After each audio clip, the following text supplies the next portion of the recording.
Kamala Harris is back at it, pushing her new book, 107 Days. Of all the dribs and drabs that we've gotten so far, this might be the best. The initial answers she got from her Democrat friends when seeking their endorsement. Let me show you over up at the wall. First up, Gretchen Whitmer, governor of Michigan, responded to Kamala Harris.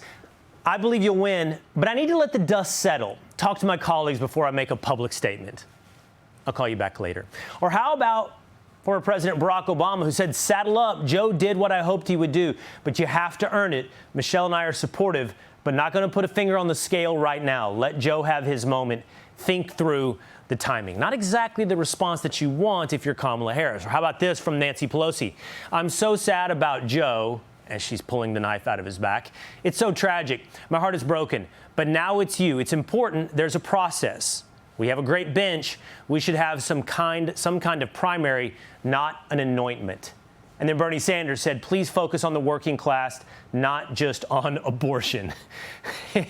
I don't know why that seemed particularly funny to me, but he's hoping that she'll broaden the aperture of the issues that might be the focus of her campaign run for the presidency. Gavin Newsom might be the best, though. She texted Gavin Newsom for his endorsement. His response, hiking. We'll call back. He never did. J.B. Pritzker, governor of Illinois, said, as governor of Illinois, I'm the convention host. I can't commit. These are really sad for Kamala. Why the lukewarm response? Well, maybe it's because she had no new ideas of her own. And today, Harris got to address that moment on The View. You say everything about my appearance on The View was going well until it wasn't. The Trump campaign weaponized your answer against you. My question, do you think that moment tipped the election? No. No. Good, because Sonny doesn't want to take the blame. So it wasn't that moment that took her down, but apparently it wasn't her VP pick either. To say that he couldn't be on the ticket effectively because he was gay is hard to hear. No. That's not what I said. That he couldn't be on the ticket because he is gay.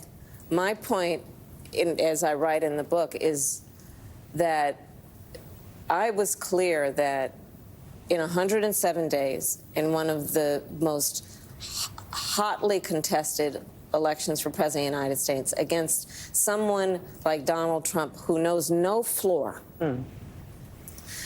to be a black woman running for President of the United States and as a vice presidential running mate, a gay man, with the stakes being so high, it made me very sad, but I also realized it would be a real risk.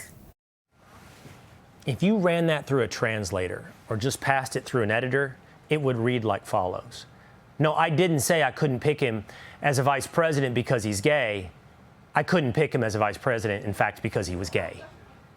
Cut the word salad out, and that's exactly what you get. Joining me now to continue the conversation, former Democrat campaign fundraiser, Evan Barker.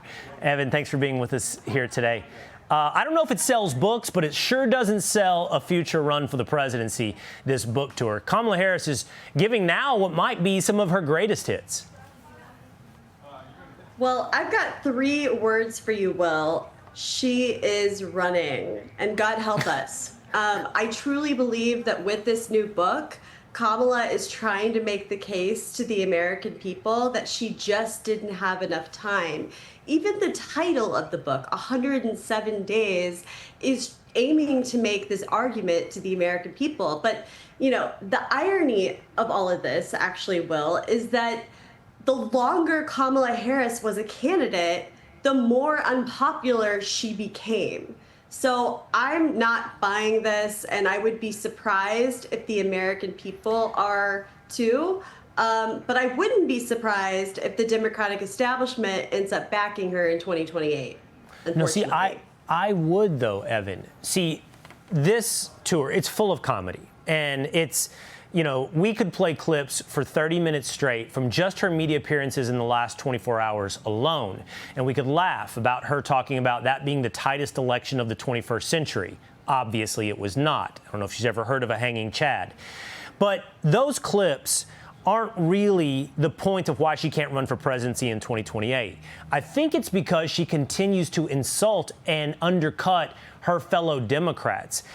It isn't the people as a Democrat that pick you as their candidate. It's the apparatus that picks you as their candidate. You just have to ask Bernie Sanders, or you just have to know Hillary Clinton. And right now, Kamala Harris is burning down that apparatus, the one that would support her as a Democrat. Yeah, I noticed that. I think she's really spreading the responsibility to everyone else except for herself. She just wants to blame other people. She's not actually taking responsibility, and that's what a leader is supposed to do. So I also saw on The View, they asked her about her decision to not challenge Joe Biden about running again for president.